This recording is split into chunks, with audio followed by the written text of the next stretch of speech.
الشیطان الرجیم بسم اللہ الرحمن الرحیم الحمد للہ رب العالمین والصلاة والسلام علی اشرف الانبیاء والمرسلین وعلى آلہ الاطیبین الاطہرین لا سیما بقیت اللہ فی الارضین روحی وارواح العالمین لہ الفدا واللعنۃ الابدیۃ علی اعدائهم من الآن الى قیام یوم الدین اما بعد فقد قال الله تبارك وتعالى في كتابه المجيد وفرقانه الحميد وقوله الحق أعوذ بالله من الشيطان الرجيم بسم الله الرحمن الرحيم الحمد لله رب العالمين الرحمن الرحيم مالك يوم الدين إياك نعبد وإياك نستعين.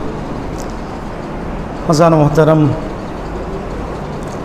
سورہ الحمد بہت ہی اہم سورہ، اور اس سورہ کی اہمیت جاننے کے لیے یہی کافی ہے کہ وہ عبادت، وہ نماز جسے خداوند متعال نے عمود الدین قرار دیا ہے، دین کا ستون قرار دیا ہے، وہ عبادت بھی سورہ الحمد کے بغیر ممکن نہیں ہے. اس عبادت کا انحصار بھی سورہ الحمد پر ہے، اور ضروری ہے انسان اپنے واجب 5 نمازیں ہیں اس میں سورہ الحمد پڑھے. لا صلاۃ لمن لم یقرأ بفاتحۃ الکتاب، اس کی نماز نہیں ہے کہ جو اپنے نماز میں سورہ فاتحہ کی تلاوت اور قراءت نہ کرے. اب یہ خود اہمیت کو بتلا رہا ہے سورہ الحمد کی.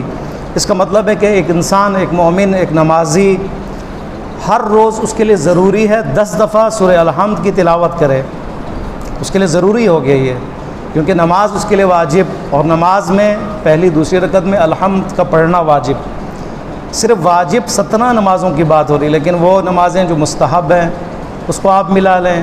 پھر وہ سورہ الحمد جو فاتحہ میں پڑھی جاتی ہے اس کو آپ ملا لیں، اور اسی طرح باقی موارد میں شفا کے لیے پڑھی جاتی ہے، دم کے لیے پڑھی جاتی ہے. الحمد کا استعمال الحمدللہ بہت مقامات پر ہے، بہت حالتوں میں ہے. یہی اس کے لیے، اس کی اہمیت کو جاننے کے لیے کافی ہے.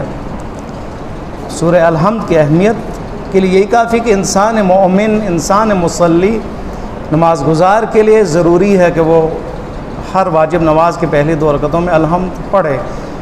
اور وہ انسان کے جو تیسری چوتھی میں بھی یا تیسری میں الحمد پڑھے سورہ تسبیحات اربع کے علاوہ یا اس کی جگہ پر، تو وہاں پہ آپ دیکھیں الحمد کی تعداد کتنی بڑھ جاتی ہے.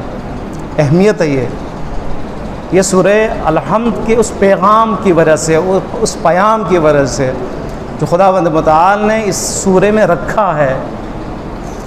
اس کی اہمیت کی وجہ اس کا پیغام ہے، اس کے اندر موجود تربیتی پہلو ہے. اس کے ورد اور اس کی قراءت سے جو اثرات جو حاصل ہوتے ہیں ان اثرات کی وجہ سے ہے. اب دیکھیں، چھوٹا سا سورہ 7 آیات پر مشتمل سورہ ہے، لیکن خداوند متعال میں اس میں توحید بیان فرمائی ہے، نبوت اسی میں بیان ہوا ہے، اور اسی میں معاد کا بھی تذکرہ ہوا ہے. الحمدللہ رب العالمین الرحمن الرحیم، توحید ہے یہ. مالک یوم الدین، معاد قیامت کا تذکرہ ہے. اس کے بعد آگے جائیں، اہدنا الصراط المستقیم صراط الذین انعمت علیہم، کون ہیں کہ جن کے اوپر پروردگار عالم نے اپنی نعمتیں نازل فرمائی ہیں، بھیجی ہیں. خدا کی خاص نعمتیں، ہدایت، نبوت، امامت، ولایت، یہ خدا کی نعمتیں ہیں. توفیقات، یہ خدا کی نعمتیں ہیں. خداوند متعال نے عصمت ان کو عطا کی، وہ خدا کی نعمت ہے. وہ یہی ہستی ہیں، انبیاء ہیں، اولیاء ہیں، ائمہ اطہار ہیں. تو یہاں بھی کیا ہے، نبوت کا بھی تذکرہ ہے، امامت کا بھی تذکرہ ہے. بس ایک ہی سورہ کہ جو سورہ 7 آیات پر مشتمل مختصر سورہ، لیکن اس سورت میں پروردگار عالم نے عقائد بھی بیان فرمائے، اسی کے اندر اعمال بھی بیان فرمائے، اسی کے اندر دعا بھی رکھ دی، اسی کے اندر تبرہ بھی رکھ دیا. توحید اللہ سے عشق کی علامت ہے. وہ شخص جو توحیدی ہو وہ یعنی موحد ہے، جو اللہ کو ایک مانے، اسی ایک اللہ کو خالق مانے، اسی ایک اللہ کو مالک مانے، اسی کو رب مانے، اسی کو سب کچھ مانے. یہ تو توحید ہے. جو مانتا ہے اپنے عقیدے میں خدا کی تمام صفات کو قبول کرنے والا، یہی تو موحد ہے، اور جس کے عمل اور کردار میں بھی توحید جھلکے، یہی موحد انسان ہے۔ اسی کو توحید، اور اسی میں کیا معاد کا بھی تذکرہ ہے، اسی میں رسالت کا بھی تذکرہ ہے، اس میں دعائیں بھی ہیں پروردگار عالم کی طرف سے، اس میں تربیتی پہلو بھی، وہ انسان کے جو 10 دفعہ اس کو تکرار کرے، ظاہر ہے تکرار انسان کو سکھاتا ہے، ایک چیز کی جو ہے بار بار اس کے ریپیٹیشن جو ہے وہ انسان کو کچھ سکھاتا ہے، تو اس کا مطلب ہے بہت اہم ہے، یہ بہت اہم ہے، اس کا ہر آیت اہم ہے، ہر آیت اہم ہے۔ روایت میں جو انسان سورہ الحمد کی تلاوت کرتا ہے وہ انسان خداوند متعال اس کے لیے 7 جہنم کے دروازے بند فرما دیتا ہے۔ کتنی آیت اس کی؟ 7، جہنم کے 7 دروازے بند کر دیتے یہ سورہ۔ اس کا مطلب ہے ہر آیت کا اثر ہے، ہر آیت نے اثر دکھانا ہے، ہر آیت کا اثر کیا ہے؟ ہر آیت نے جہنم کا ایک دروازہ بند کرنا ہے، دوسری آیت نے دوسرا دروازہ بند کرنا ہے، اسی طرح 7ویں آیت نے 7واں دروازہ بند کرنا ہے۔ خب دروازہ ویسے تو بند نہیں ہوتا، دروازہ جہنم اس لیے بند ہو رہا ہے کہ اس کا کوئی اثر خاص ہے، اس کی ایک وجہ ہے۔ یہ تو نہیں ہے کہ انسان بسم اللہ الرحمن الرحیم کہہ دے، صرف ورد زبان پہ چڑھ جائے اور وہاں سے دروازہ بند ہو رہا ہو، یہ تو نہیں ہے۔ الحمدللہ کہے، الحمدللہ رب العالمین کہے، دروازہ بند ہو رہا ہو، ایسا نہیں ہے، بلکہ واقعاً یہ آیات تاثیر گزار اس کے عمل میں، یعنی بولنے کے علاوہ، قول کے علاوہ، زبان پہ لانے کے علاوہ، ہر آیت اس کے لیے گناہ کے دروازے بند کریں، یہ سب سے پہلے۔ ہر آیت جہنم کی آگ کو بجھانے کے لیے اور دروازہ بند کرنے کے لیے۔ تو کیوں دروازے بند ہو رہے ہیں؟ اس لیے کہ ہر آیت گناہ کے دروازے بھی بند کر رہا ہے۔ بسم اللہ الرحمن الرحیم میں اتنی پوٹینشیل اس کے اندر موجود ہے، طاقت موجود ہے کہ اگر کوئی بسم اللہ الرحمن الرحیم عقیدے کے ساتھ پڑھے اور اس کو جانتے ہوئے پڑھے کہ اس کے اندر ہے کیا، خداوند متعال فرما کیا رہا ہے، بسم اللہ الرحمن الرحیم، تو یقیناً وہ عمل جو انجام دے رہا ہے وہ عمل گناہ سے آلودہ عمل نہیں ہوگا، وہ یقیناً نہیں ہوگا۔ وہ تو یہ کبھی ہو سکتا ہے کہ کوئی انسان بسم اللہ کہہ کے گناہ کرے، ہو ہی نہیں سکتا۔ اور مومن کی نشانی میں سے کیا نشانی؟ کہ وہ ہر کام سے پہلے بسم اللہ پڑھے۔ تو کیسے ہو سکتا ہے کہ وہ ہر کام سے پہلے بسم اللہ پڑھے اور خدا نہ خاصہ وہ کام معصیت خدا ہو؟ یہ کیسے ہو سکتا ہے؟ اور وہ یہ مومن جو ہر کام بسم اللہ کے بغیر انجام دے رہے، کیسے ہو سکتا ہے کہ وہ کسی کام کو بغیر بسم اللہ کے انجام دے؟ یہ بھی نہیں ہو سکتا۔ لہٰذا اس کے لیے ممکن نہیں ہے کہ وہ گناہ انجام دے۔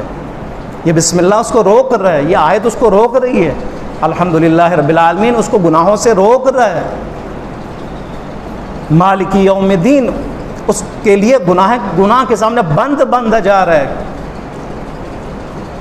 ایاک نعبد و ایاک نستعین پڑھنے والا کیسے گناہ کر رہا ہے؟ اے پروردگارا میں صرف تیری ہی عبادت کرتا ہوں، تجھ سے ہی مدد مانگتا ہوں۔ آیا انسان عبادت میں گناہ انجام دیتا ہے؟ آیا انسان خدا سے استعانت طلب کر رہا ہو، انسان خدا سے مدد طلب کر رہا ہو، آیا گناہ کے اس میدان میں خدا سے مدد طلب کرے گا؟ نہیں ہو سکتا۔ وہ انسان کے جو تبرہ کر رہا ہو، غیر المغضوب علیہم ولا الضالین، اہدنا الصراط المستقیم صراط الذین انعمت علیہم، تولا ہے، تولا یعنی میں محبت کرتا ہوں، میں بستگی کا اظہار کرتا ہوں اس راہ سے، اس راستے سے، کہ ان لوگوں کے راستے سے میں تعلق کا اعلان کرتا ہوں کہ جن پر تو نے اپنی نعمتیں نازل کی ہیں، بھیجی ہیں۔ یہ کیا تولا ہے؟ تعلق کا اعلان، محبت کا اعلان، پیار کا اعلان، ایک راستے پہ ہونے کا اعلان، ان سے اتحاد کا اعلان، ان کے بارے میں معتقد ہونے کا اعلان، یہ کیا تولا ہے۔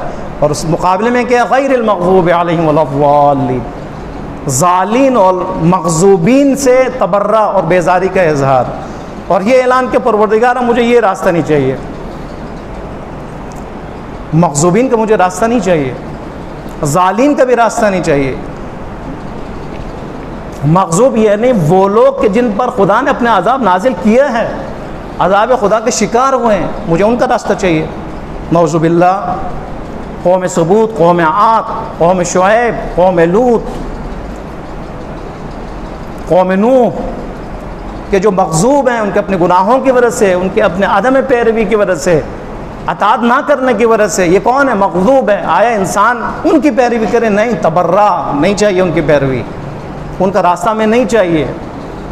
لوطی قوم کا راستہ نہیں چاہیے، سمودی قوم کا راستہ نہیں چاہیے، ان لوگوں کا راستہ نہیں چاہیے کہ جنہوں نے انبیاء اور اولیاء اور خدا کے نمائندوں کے سامنے اکڑ کا اظہار کیا اور پیروی جنہوں نے نہیں کی، ان کا راستہ نہیں چاہیے۔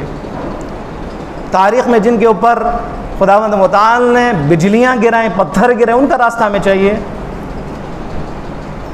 جن کو سمندر میں اور دریا میں غرق کیا، ان کا ہمیں راستہ چاہیے نہیں چاہیے۔ بیزاری، اظہار بیزاری ہے۔ اور ظالم جو گمراہ ہیں جو ابھی بھی گمراہ ہیں، ان کا راستہ چاہیے نہیں چاہیے۔ اب دیکھیں، ایک یہ سورہ، اتنا اہم سورہ، خداوند متعال نے سمندر رکھ دیے، معارف کے سمندر رکھ دیے اس کے اندر، اور یہ انسان اپنی زبان پہ اس کو بار بار تکرار کرے، اس کو 10 دفعہ اس کو دہرائے۔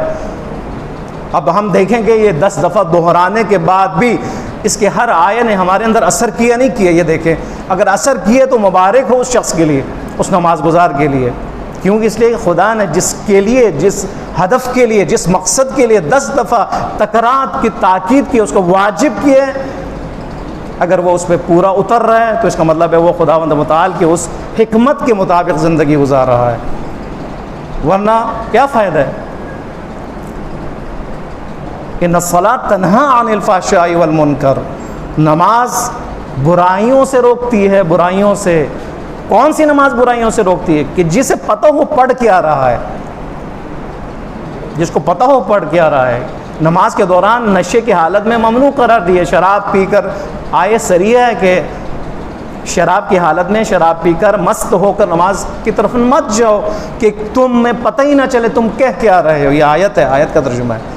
اس کا مطلب ہے شراب کے ساتھ، نشے کے ساتھ جانے کا جو منفی اثر ہے وہ کیا ہے کہ انسان کو پتہ ہی نہیں چلے کہ وہ پڑھ کے آ رہا ہے۔ وہ انسان نشے کی حالت میں نہیں ہے، پھر بھی اس کو نہ پتہ چلے پڑھ کے آ رہا ہے، پھر آپ کیا ہیں کہ کوئی فرق ہے دونوں میں؟ فرق نہیں ہے۔ وہ جو نشئی ہے اس کو بھی سمجھ میں نہیں آ رہی کب پڑھ کے آ رہا ہو، وہ جو نہیں ہے میرے جیسا ایک انسان، اس کو بھی پتہ نہیں ہے کیا پڑھ رہا ہے وہ کیا کوئی فرق ہے دونوں میں؟ تو نماز نے اس کو بھی فائدہ نہیں پہنچایا، نماز نے اس کو بھی فائدہ نہیں پہنچایا۔ وہ بھی باہر جاتا ہے، نگاہیں اس کی آزاد، یہ بھی جب باہر جاتا ہے نگاہیں اس کی آزاد، ہاتھ اس کے آزاد، فکر اس کے آزاد، جسم اس کے آزاد، ہاتھ اس کے آزاد، سب کچھ اس کے آزاد۔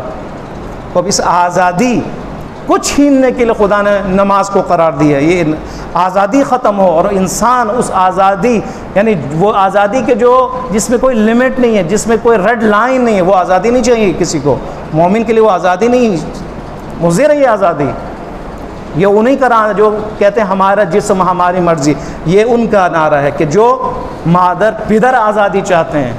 دین نے انسان کو صحیح آزادی عطا کی ہے، دین نے آزادی دی ہے ہمیں اصل میں، یعنی کیا؟ دین نے ہمیں آزاد کیا کہ خداوند متعال کے حضور میں سجدہ کرو، اس خداوند متعال کو اپنا معبود قرار دو، صرف اس ایک کا حکم مانو، بس یہ آزادی ہے۔ اس کا کہتے ہیں آزادی، یعنی ایک کی عبودیت سے، ایک کے سامنے بس سجود ہونے سے، ہزار معبودوں، مجازی معبودوں سے آپ نے آزادی حاصل کی ہے، بتوں سے آزادی حاصل کی ہے، طاغوتیوں سے آزادی حاصل کی ہے، شرپسندوں سے آزادی حاصل کی، شیطنت رکھنے والوں سے آزادی حاصل کی ہے، جن کے در پہ ہر انسان جھکتا ہوا نظر آتا ہے، ان سے آزادی حاصل کی ہے۔ اب بتائیں وہ آزاد ہے کہ جو ایک در پہ جھکے، یا وہ آزاد ہے جو ہزار در پہ جھکے؟ وہ کون سا آزاد ہے؟ تو یہ آزادی ہے، حقیقی آزادی ہے۔ نماز حقیقی آزادی ہے، نماز در سے آزادی ہے۔ بہت سے اثرات ہیں نماز، بہت سے اثرات اور اس کے بہت سے اغراض بیان ہوئے، صرف میں چند آپ کے سامنے عرض کروں۔ پہلا عرض ہوا کہ جو انسان اس سورے کی تلاوت کرے، پروردگار عالم 7 جہنم کے دروازوں کو بند فرماتا ہے۔ 1 2 شفا ہے اس سورہ مبارکہ میں، شفا ہے، معنوی شفا ہے، فکری شفا ہے، عقیدتی شفا ہے، سب کچھ ہے، جسمی شفا بھی اس کے اندر ہے۔ وہ شخص کہ جو 3 دفعہ اس سورے کو پڑھے، 3 دفعہ اس سورے کو پڑھے، پھر وہی بات آ جائے گی، سورے کو پڑھے یعنی جانتے ہوئے پڑھے، سمجھتے ہوئے پڑھے، ادب سے پڑھے، آداب کا خیال رکھتے ہوئے پڑھے، صرف ورد زبان نہ ہو۔ جو شخص 3 مرتبہ اس سورے کی تلاوت کرے اور پڑھنے کے بعد، قرات کے بعد اپنے ہاتھ کو اس جگہ پر پھیرے جہاں پہ درد ہے یا جہاں پہ کوئی مرض ہے، پروردگار عالم اس تلاوت کے بعد، اس دعا کو پڑھنے کے بعد اس کو شفا عطا فرماتا ہے۔ کون سی دعا ہے؟ بہت اہم ہے۔ یعنی 3 دفعہ اس سورے کو پڑھنے کے بعد اپنے ہاتھ کو اس درد کے جگہ پر پھیرنے کے بعد اس دعا کو پڑھے، اللہم اشفی انت الشافی، اللہم اشفی، اے پروردگار تو شفا دے، تو شافی ہے، اللہم ادفی انت الکافی، پروردگار تو کافی ہے ہمارے لیے، اس کے مرض، اس درد کے درمان کے لیے تو کافی ہے، شفا دینے کے لیے تو کافی ہے، اللہم عافی انت المعافی۔ یہ اگر دعا اگر اس کے بعد پڑھے تو خداوند متعال اس کے صدقے میں، الحمد، سورہ الحمد کے صدقے میں شفا عطا فرماتا ہے، اس کے درد کو دور فرماتا ہے۔ 2، تیسرا، پروردگار عالم اس سورے کی برکت سے خدا اس کو ذہن عطا فرماتا ہے، حافظہ عطا فرماتا ہے۔ وہ انسان کے جن کا حافظہ کمزور ہے ان کے لیے علاج کیا ہے؟ سورہ الحمد۔ جو انسان کسی برتن میں یا شیشے کے کسی ظرف میں، گلاس میں یا پیالی میں یا مگ میں زعفران سے یہ سورہ الحمد لکھے اور لکھنے کے بعد عرق کے غلاب سے اس کو گھولے، ملائے اور ملا کر 7 دن اس شخص کو پلائے، 7 دن مسلسل، پروردگار عالم اس کے ذہن کو کھول دیتا ہے، اس کا حافظہ عطا فرماتا ہے، حافظے کی طاقت اس کو عطا فرماتا ہے، بھول کی جو بیماری اس کو ختم فرماتا تھا۔ دیکھیں اتنا اہم ہے، یہ اثر ہے اس کا۔ سفر کے لیے یہ مہم ہے، بہت اہم ہے سفر کے لیے۔ بہت سی دعائیں، تسبیح زہرا سفر کے لیے بہت مجرب ہے، اور اسی طرح الحم اور 11 قل هو اللہ سفر کے لیے بہت اہم ہے۔ اسی طرح خود یہ الحمدللہ جو پڑھے، جو بھی شخص سورہ الحمد اور آیت الکرسی ترتیب سے، پہلے سورہ الحمد بعد میں آیت الکرسی پڑھے 3 مرتبہ۔ کیسے پڑھے؟ اپنے رخ کو سامنے رکھے، سامنے کی طرف پڑھے، پھر دائیں طرف اپنا رخ کر کے پڑھے، پھر بائیں طرف اپنے رخ کر کے پڑھے، سورہ الحمد اور آیت الکرسی۔ اس کے بعد یہ دعا پڑھے، اس کا سفر بخیر ہوگا، اس کا سفر بخیر ہوگا۔ اللہم احفظنی واحفظ ما معی، پروردگارا میری حفاظت فرما اور اس کی حفاظت فرما جو میرے ساتھ ہے۔ اللہم سلمنی وسلم ما معی، پروردگارا سلامت رکھ مجھے اور اس کو جو میرے ساتھ ہے۔ ظاہر سفر میں انسان اکیلا ہوتا ہے، کبھی اس کی فیملی ہوتی ہے، کبھی اس کا بھائی ہوتا ہے، کبھی اس کا دوست ہوتا ہے۔ یہ دعا سب کے لیے ہے، پروردگارا مجھے سلامت رکھ اور اس کو کہ جو میرے ساتھ ہے۔ وبلغنی، پروردگارا مجھے پہنچا دے، وبلغ ما معی، اور اس کو پہنچا دے کہ جو میرے ساتھ ہے، ببلاغک الحسن الجمیل، ایسا پہنچانا جو خوبصورت ہے، ایسا پہنچانا کہ جس میں حسن ہے، ایسا سفر جس میں حسن ہے، یعنی وہ سفر بخیر گزرے، اس میں کوئی آفت نازل نہ ہو، کوئی بلا نازل ہو۔ اب اس سفر کی حفاظت کے لیے کون سے سورہ نے اثر کیا؟ سورہ الحمد اور سورہ آیت الکرسی۔ اتنا اہم ہے یہ سورہ، خداوند متعال میں سے تاثیر رکھی ہوئی ہے، خداوند متعال میں اس میں اثر رکھا ہوا خاص۔ وہ اثر کیوں ہے؟ انشاءاللہ خدا نے اگر توفیق دی اس کو ہم کھولیں گے انشاءاللہ بسم اللہ سے، انشاءاللہ جو خدا نے توفیق دی تو۔ لیکن ابھی ہم باہر اس کے فضیلت اور اس کے اثرات کو ہم بیان کر رہے ہیں۔ صرف ایک حدیث ہے، حدیث قدسی، وہ آپ کے سامنے عرض کروں، آپ کی زحمتوں کو ختم کروں۔ حدیث قدسی یعنی وہ حدیث ہے جو اللہ سے منقول ہے، اسے کہتے ہیں حدیث قدسی۔ حدیث قدسی یعنی جس کا مفہوم خدا کی طرف سے، الفاظ ہے اور اس کا مفہوم ہے، الفاظ ہوا کرتے ہیں، الفاظ کے معنی ہوا کرتے ہیں۔ حدیث قدسی یعنی معنی اور مفہوم خدا کی طرف سے، الفاظ خود رسول اللہ کی طرف سے، اور رسول خدا اس کو اللہ سے نقل فرما رہے ہیں۔ اس لیے کیا فرماتا ہے؟ قال اللہ، قرآن نہیں ہے لیکن اللہ کا کلام ہے۔ اسی لیے رسول اللہ صلی اللہ علیہ وآلہ وسلم، اللہم صلی جب حدیث قدسی نقل فرماتے کیا لفظ استعمال کرتے ہیں؟ قال اللہ یا یقول اللہ، اللہ نے فرمایا یا اللہ فرماتا ہے۔ وحی کے ذریعے یا الہام کے ذریعے یہ مفہوم کے بارے میں رسول خدا جانتے ہیں۔ یا الہام ذہن میں خطور کرتا ہے، وہ معانی و مفہوم خدا کی طرف سے، یا جبرائیل وہ مفہوم لے کے آتے ہیں اور پھر رسول خدا اس کو اپنے الفاظ میں پیش کرتے ہیں، اسے کہتے ہیں حدیث قدسی۔ قرآن میں کیا ہے؟ قرآن میں مفہوم و معنی بھی اللہ کے ہیں، الفاظ بھی اللہ کے ہیں، اور جو عام حدیث ہے، عام حدیث، اس میں الفاظ بھی رسول اللہ کے ہیں اور معانی اور مفہوم بھی رسول اللہ کے ہیں۔ ممکن ہے آپ کے سوال ان سوالوں میں سے ایک یہ ہو، کیا ہو؟ حدیث قدسی اور عام حدیث اور قرآن میں فرق کیا ہے؟ انشاءاللہ اس ابھی میں دوبارہ نہیں بتاؤں گا، اسی پہ اکتفا کروں گا۔ یہ حدیث قدسی ہے۔ حدیث قدسی الحمد کے بارے میں بہت اہم ہے۔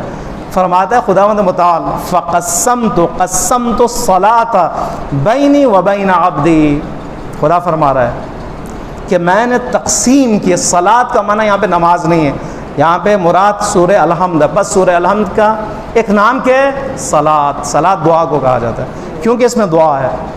خدا فرما رہا ہے میں نے سورہ الحمد کو تقسیم کیا اپنے اور اپنے بندوں کے درمیان،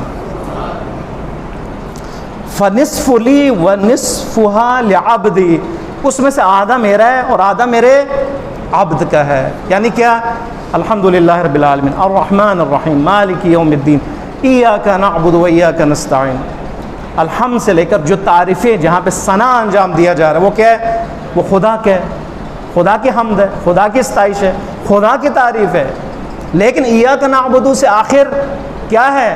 بندے کا مناجات ہے، بندے کی دعا ہے، بندہ اپنے مسائل بیان فرما رہا ہے، بیان کر رہا ہے، بندہ اپنے مشکل بیان کر رہا ہے۔ لہٰذا فرمائے کہ خداوند متعال نے، خدا فرما رہا ہے کہ میں نے الحمد کو دو حصوں میں تقسیم کیے، ان میں سے آدھا میرا اور آدھا میرے بندوں کے۔ فَإِذَا قَالَ بسم اللہ الرحمن الرحیم، جب یہ الحمد پڑھنے والا بسم اللہ الرحمن الرحیم کہتا ہے، یقول اللہ، اللہ فرماتا ہے فوراً، ذکرنی عبدی، میرے عبد نے مجھے یاد کیا ہے، میرا عبد نے مجھے یاد کیا ہے۔ صرف الحمد نہیں ہے، جب بھی آپ کسی کام کے سلسلے میں، کسی کام کے شروع میں بسم اللہ الرحمن الرحیم پڑھیں گے، وہاں پہ خدا کی آواز کیا آئے گی؟ میرے عبد نے، میرے بندے نے مجھے یاد کیا ہے۔ بس بسم اللہ الرحمن الرحیم یاد خدا ہے۔ یہ شخص مومن ہے کہ جو ہر کام سے پہلے خدا کو یاد کرے، جو ہر کام سے پہلے خدا کو بھول جائیں، وہ یہ کیسے مومن ہو سکتا ہے؟ وَإِذْ قَالَ الْحَمْدُلِلَّہ، اور جب الحمد پڑھنے والا قاری الحمدللہ کہے، یقول اللہ، خدا فرماتا ہے حمدنی عبدی وَإِثْنَا عَلَيْهِ، میرے بندے نے میرے حمد شروع کی ہے اور میری تعریف اور ثنا شروع کی ہے۔ وَإِذَا قَالَ الرحمن الرحیم، جب میرا بندہ الرحمن الرحیم کہے، یقول اللہ عظمنی عبدی، میرا عبد نے میری تعظیم کی ہے، مجھے بڑھایا ہے۔ وَإِذَا قَالَ مَالِكِ يَوْمِ الدِّينِ، جب یہ بندہ کہے الحمد میں مالک یوم الدین، یقول اللہ، خدا فوراً فرماتا ہے مجدنی عمدی، میرے بندے نے میری تمجید کی ہے۔ فوض الی عبدی، میرے بندے نے اپنے ہر کام کو میرے سپرد کیا ہے۔ ایاک نعبد و ایاک نستعین، یعنی تفویض کرنا، تفویض کرنا، خدا کے سپرد کرنا۔ وَإِذَا قَالَ اهْدِنَا الصِّرَاطَ الْمُسْتَقِيمَ، جب پڑھنے والا اهْدِنَا الصِّرَاطَ الْمُسْتَقِيمَ اور آخر سورت تک جب تلاوت کرتا ہے تو کیا فرماتا ہے خدا؟ هَذَا لِعَبْدِي، هَذَا لِعَبْدِي، یہ صراط کی جو دعا کر رہا ہے نا، اهْدِنَا الصِّرَاطَ الْمُسْتَقِيمَ سے لے کر آگے تک، جسے میں نے تولا و تبرع کی تعبیر میں آپ کے سامنے پیش کی ہے، کیا فرماتا ہے؟ هَذَا لِعَبْدِي، یہ راستہ میرے بندے کے تو ہے، یہ شیطان کے بندے کا نہیں ہے۔ یہ ہاذا صراط، مجھے سیدھے راستے کی دعا طرف ہدایت فرما یا مجھے سیدھے راستے پر ثابت قدم رکھ، یہ کون کہہ سکتا ہے؟ میرا بندہ کہہ سکتا ہے، میرے بندے کے علاوہ کوئی نہیں کہہ سکتا۔ یہ جس کی دعا، جس کے کلام، جس کے زبان سے یہ نکلے جملہ، اے پروردگارا اہدنا الصراط المستقیم، اپنے سیدھے راستے کی مجھے تعلیم دے اور ہدایت فرما اور مجھے اس پر گامزن رکھ، نہ ان کا جو غیر المغضوب ولا الضالین ہے۔ فرماتے ہیں ھذا لعبدی، ھذا لعبدی، یہی تو اس کے لیے ہے، یہی تو اسی کے لیے اور کسی کے لیے نہیں ہے۔ وَلِعَبْدِ مَا سَأَلَ، اور میرے بندے کے لیے ہر وہ چیز ہے مہیا ہے جس کا وہ درخواست کرے، جس کی وہ درخواست کرے اس کے لیے۔ دیکھیں خداوند متعال اتنا اہم سورہ کہ ہر سورے کی ہر آیت کے بعد پروردگار عالم نے اس کی اہمیت بیان کی ہے، اور خدا اپنے رد عمل کا اظہار فرماتا ہے، خدا اپنے رضا کا اعلان فرماتا ہے۔ ذکرنی حمدنی عظمنی فوض الی وہذا بینی و بین عبدی، اور یہ میرے بندے اور اس کے درمیان معاملہ ہے، یہ ایاک نعبد و ایاک نستعین معاملہ ہے، یہ آپس میں ہمارے آپس میں یہ کہا جا رہا ہے کہ میں صرف آپ کی عبادت کروں گا، آپ سے مدد، یہ معاملہ میرے اور میرا عبد کے درمیان میں ہو رہا ہے، اور یہ میرا عبد وہ ہے کہ جس نے اس معاملے کی قدر کرنی ہے، وہ میری عبادت کرے گا اور مجھ سے ہی مدد مانگے گا۔ یہ کتنا اہم ہے یہ سورہ، کتنا پیغام اس کا کتنا اہم ہے سورہ کا، اور اس کے اثرات کتنے اہم ہیں جو بیان ہوا آپ کے سامنے۔ شفا کے لیے ہے، دروازے جہنم بند کرنے کے لیے ہے، انسان کے ذہن کی سلامتی کے لیے ہے، یہ انسان کے سفر کی سلامتی کے لیے یہ ہے، اور اس کے علاوہ انسان کے عقیدے میں پختگی کے لیے یہ ہے، عقیدے میں پختگی کے لیے، ثابت قدمی کے لیے یہ ہے۔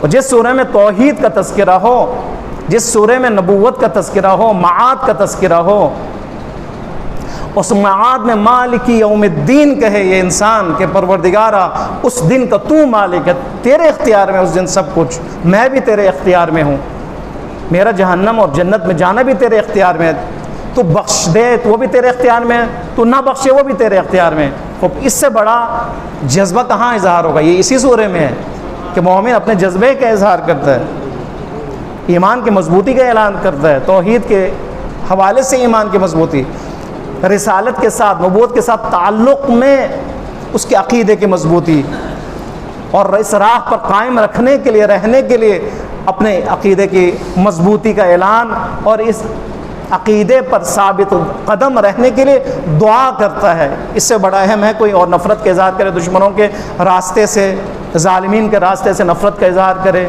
بیزاری کا اظہار کرے، طاغوتیوں کے راستے سے بیزاری کا اظہار کرے، الگ رہنے کا اظہار کرے۔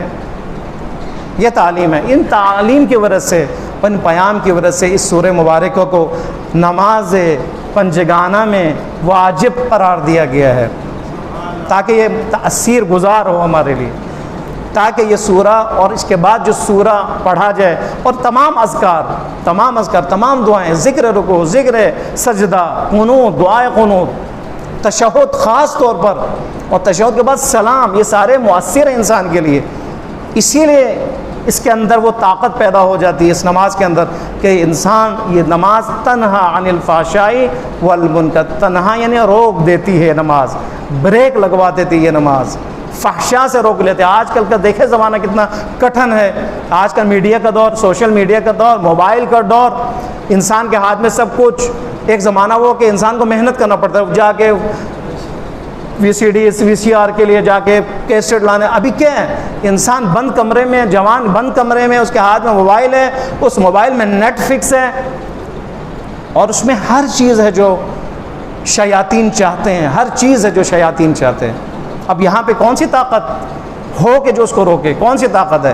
خداوند متعال نے یہی فرمایا کہ 5 وقت میرے سامنے حاضر ہو جاؤ، 5 وقت میرے سامنے حاضر ہو جاؤ، میرے حضور میں حاضر ہو جاؤ، 5 وقت مجھے یاد کرو، اقیم الصلاۃ لذکری، اور اس ذکر میں الحمد پڑھو، اس ذکر میں قل هو اللہ پڑھو، اس ذکر میں اذا جاء پڑھو، اس ذکر میں باقی صورتیں پڑھو، اذکار رکوع اور سجود پڑھو، اپنے سر کو جھکاؤ، اپنے کمر کو جھکا کے اپنے آپ کو فدا کرنے کا اعلان کرو کہ میری کیا مجال، میرا تو سب کچھ تیرے لیے حاضر ہے، میرے تو گردن تیرے کے لیے حاذر ہے، اور سجدے میں جا کر اعلان کرو کہ پروردگارا میری کوئی حیثیت نہیں ہے آپ کے سامنے۔ یہ سارے رویے ہیں، یہ اذکار ہے اور رویے بھی ہیں، اذکار صورتیں، اس کے معنی اور رویے میں کیا ہے؟ 2 چیزیں، رکوع اور سجدہ، جس سے انسان اور نماز گزار کچھ کہہ رہا ہوتا ہے، اعلان ہے یہ ہمارے لیے، میرا گردن حاضر ہے آپ کے لیے، میرا جب گردن حاضر ہے تو میں سب کچھ چھوڑ سکتا ہوں، اس کا مطلب ہے گناہوں کو چھوڑ سکتا ہوں، معصیت کو چھوڑ سکتا ہوں، غلط افکار کو چھوڑ سکتا ہوں، تیرے لیے، اے خدا تیرے لیے سب کچھ چھوڑ سکتا ہوں، تیرے لیے اس گردن کو بھی دے سکتا ہوں، اس جان کو بھی دے سکتا ہوں، خون کے قطرے کو میں دے سکتا ہوں. یہ رویہ ہے، اس کا اعلان ہے. رکوع یعنی یہ، اور رکوع کرتے وقت یہ جذبہ انسان کے اندر ہو، انسان کے ذہن میں یہ بات ہو میں کر کیا رہا ہوں. سجدے میں اس کو پتہ ہو کہ یہ تربت پر، مٹی پر سر رکھ کے، اور وہ حصہ کے جو انسان کے سب سے اوپر ہے پیشانی، سر کے سامنے پیشانی، اس پیشانی کو انسان سجدے میں خاک پر رکھتا ہے، اور خاک پر رکھ کر کیا اعلان کر رہا ہے؟ خدایا میں ناچیز ہوں، میں ناچیز ہوں، میری حیثیت نہیں ہے، میں اس مٹی کی طرح ہوں، اسی مٹی سے میں بنا ہوں، اسی مٹی میں نے جانا ہے. میری حیثیت کیا ہے؟ میرے اندر غرور کیوں آئے؟ تکبر میرے اندر کیا ہے؟ یہ رویے نماز سکھاتی ہے. نماز تربیت گاہ ہے، نماز تربیت کے لیے، ورزش نہیں ہے. نمازی نماز پڑھ رہے ہیں جو غالباً امام صادق علیہ الصلوۃ والسلام تیزی سے نماز پڑھا، تیزی سے. امام بہت تعجب کا اظہار کیا، امام نے بلایا اس کو، اے شخص کیا کر رہے ہو؟ اس نے کہا میں نماز پڑھ رہا ہوں. فرمایا اتنی تیزی سے نماز؟ تیری حالت اس کوے کی طرح، تب کوے کی طرح جو دانہ چنتا ہے، وہ تیزی کے ساتھ دانہ چن کے بھوک میں ہو اور وہ دانہ چن رہا ہو، اس کی کیا حالت ہوگی؟ تو اس کوے کی طرح ہے. اور اگر تو اسی حالت میں اگر مرا، تیرے نماز اگر اسی طرح ہوئی تیزی کے ساتھ، جس میں خشوع نہیں ہے، جس میں خضوع نہیں ہے، جس میں فکر نہیں ہے، جس میں تربیت نہیں ہے، جو تجھے سدھار نہ سکے، فرمایا کہ تو اگر اس حالت میں مرے تو میرے دین پہ تو نہیں مرے گا، میرے دین پہ تو نہیں مرے گا. کیوں؟ نماز دین کا ستون ہے. اس دین کو پائمال کر رہے ہو تم، اس دین یعنی دین کے ستون کو تم گرا رہے ہو، اس دین کے ستون کو تم تخریب کر رہے ہو، اس ستون کو تم کچا رکھ رہے ہو، اس کو اب تم کمزور رکھ رہے ہو. تو جس کی نماز کمزور، اس کا پھر کوئی بھی عمل جو ہے وہ ہر عمل اس کے لیے کمزور ہے. بلڈنگ نے ستون پہ کھڑا ہونا ہے، اگر ستون کمزور ہو کیا ہوگا؟ اس بلڈنگ کا کیا حال ہوگا؟ ایک زلزلے میں اس نے گر جانا ہے. وہ نماز کے جس کی بنیاد اور جس کا ستون وہ عبادتیں، جس کا ستون نماز، یہ نماز کمزور ہو تو نہ زکوٰۃ میں طاقت، نہ حج میں طاقت، نہ خمس میں طاقت، نہ باقی اعمال میں طاقت، نہ از منکر میں طاقت. جتنے بھی فروع دین ہے کسی میں بھی طاقت نہیں ہے. بنیاد یہ ہے. یہ بنیاد اگر مضبوط ہو، یعنی خدا کے ساتھ تعلق مضبوط ہو نماز کے ذریعے سے، اور خدا کے ساتھ تعلق کے ساتھ وہ خشوع اور خضوع پیدا ہو جائے، معرفت پیدا ہو جائے، پھر انسان کے ہر باقی فروع دین بھی قبول ہے، اور باقی تازہ فروع دین بھی اس کو انسان بنانے کے لیے کافی ہے. اگر یہ انسان بنائے، انسان کو انسان بنائے، وہ خمس جو آپ دیں گے، وہ زکوٰۃ جو آپ دیں گے، جس حج پر آپ جائیں گے اور جس جہاد پر آپ جائیں گے، وہ سارے قبول ہیں. کیوں قبول ہیں؟ کیونکہ اس ستون کے اوپر آپ کی ساری بلڈنگ قائم ہے.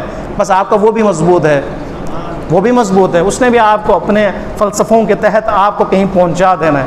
انشاءاللہ خداوند متعال ہم سب کو بحق محمد و آل محمد و بحق قرآن کو صحیح معنوں میں سمجھنے کی ہمیں پروردگار توفیق عطا فرما. پروردگار بحق محمد و آل محمد و بحق قرآن اس نشست کو اپنی عبادت شمار فرما. پروردگار بحق محمد و آل محمد اس کے اجر و ثواب کو ہم ہدیہ کرتے ہیں تمام انبیاء، تمام اولیاء، تمام اوصیاء، تمام ائمہ اطہار، تمام شہداء اسلام، شہداء مدافعین حرم، شہداء انقلاب، شہداء فلسطین، اور تمام شہداء نائجیریا، شہداء حجاز و بحرین و لبنان و شام و عراق و افغانستان و پاکستان و ایران. پروردگار ان سب کی طرف ہم ہدیہ کرتے ہیں. حاضرین کے تمام مرحومین کے ارواح کی طرف ہم ہدیہ کرتے ہیں. خدا ان کے درجات کو بلند فرما. پروردگار ان ارواح کو ہم سے خوشنود فرما. پروردگار ان کی شفاعت سے ہمیں بہرمند فرما.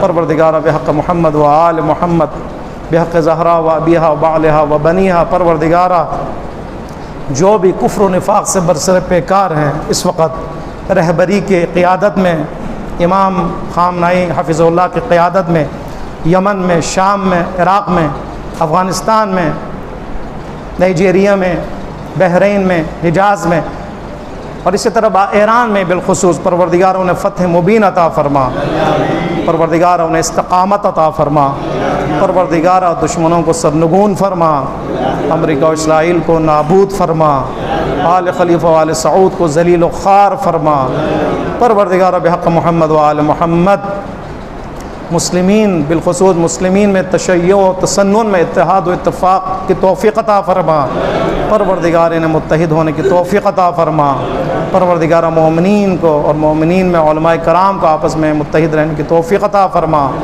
پروردگار بحق محمد و آل محمد ہم سب کو اپنی معرفت عطا فرما، پروردگار اپنے عبودیت و بندگی کی توفیق عطا فرما، گناہ اور معصیت سے بچنے کی توفیق عطا فرما، شر شیطان سے محفوظ فرما، وسوسہ شیطانی اور نفس امارہ کے مقابلے میں مجاہدت و مقاومت کی توفیق عطا فرما، پروردگار شیطان سے ٹکر لینے کی توفیق عطا فرما، گناہوں سے فرار کی توفیق عطا فرما، پروردگار بحق محمد و آل محمد ہمیں ایمان کی شیرینی اور مٹھاس عطا فرما، پروردگار بحق محمد و آل محمد پروردگار ائمہ اطہار انبیاء و اوصیاء و اولیاء کی محبت اور مودت اور ان کے اطاعت کے ساتھ اس دنیا سے جانے کی توفیق عطا فرما، پروردگار بحق محمد و آل محمد جو بھی پریشان ہے عالم کی پریشانی کو دور فرما، جو بھی مقروض ہے ان کے قرض کی ادائیگی فرما، پروردگار جو بھی بے روزگار ہے انہیں روزگار عطا فرما، جو تنگی رزق کا شکار ہے پروردگار ان کے رزق میں وسعت و برکت عطا فرما، پروردگار بحق محمد و آل محمد بالخصوص جنہوں نے تبرک کے انتظام کیے ان کے رزق میں برکت عطا فرما، ان کے حوائج شرعیہ کو پورا فرما، پروردگار ان کے تمام مرحومین کے درجات کو جو بلند ہے بلند تر فرما، پروردگار بحق محمد و آل محمد ان کے گناہان صغیر و کبیرہ کو معاف فرما، حاضرین کے تمام مرحومین پر اپنی رحمتیں نازل فرما، پروردگار جو بھی مریض و مریض ہے ان کو شفاء کاملہ عطا فرما، حاضرین میں سے جو بھی بیمار ہیں ان کا کوئی بیمار ہے انہیں شفاء کاملہ و عاجلہ عطا فرما، صحت و تندرستی عطا فرما، اس وائرس کے شر سے ہم سب کو محفوظ فرما، جو بھی اس کا شکار ہے پروردگار انہیں نجات عطا فرما، ہم سب کو تمام امراض جسمانی روحی معنوی سے محفوظ فرما، پروردگار بحق محمد و آل محمد امام زمان عجل اللہ فرج شریف کے ظہور میں تعجیل فرما، ہم سب کو آپ کے بہترین اعوان و انصار میں شمار فرما، آپ کے چاہنے والے جہاں کے بھی ان کی جان مال عزت و ناموس کی حفاظت فرما، پروردگار بحق محمد و آل محمد ہمارے عاقبت بخیر فرما، ہمیں توبہ و عمل صالح اور تیری رضا کے ساتھ اس دنیا سے جانا نصیب فرما، پروردگار ناگہان اموات اور حوادث سے محفوظ فرما، بہترین موت شہادت کی موت عطا فرما، پروردگار بحق محمد و آل محمد جو بچے تحصیل علم میں مصروف ہیں لیکن رکاوٹیں خدا ان تمام رکاوٹوں کو دور فرما، ان میں شوق علم عطا فرما، پروردگار ان کو معرفت عطا فرما، بیدار و ہوشیار فرما، پروردگار بحق محمد و آل محمد ان تمام دعاؤں کو ہم سب کے حق میں قبول فرما، ربنا تقبل منا انک انت السمیع العلیم، آمین آمین یا رب العالمین برحمتک یا ارحم الراحمین، الی ارواح المؤمنین والمؤمنات انبیاء اولیاء اوصیاء شہداء بالخصوص حاضرین کے تمام مرحومین اور جنہوں نے اہتمام کیا تبرک کا ان کے تمام مرحومین کے لیے الفاتحہ۔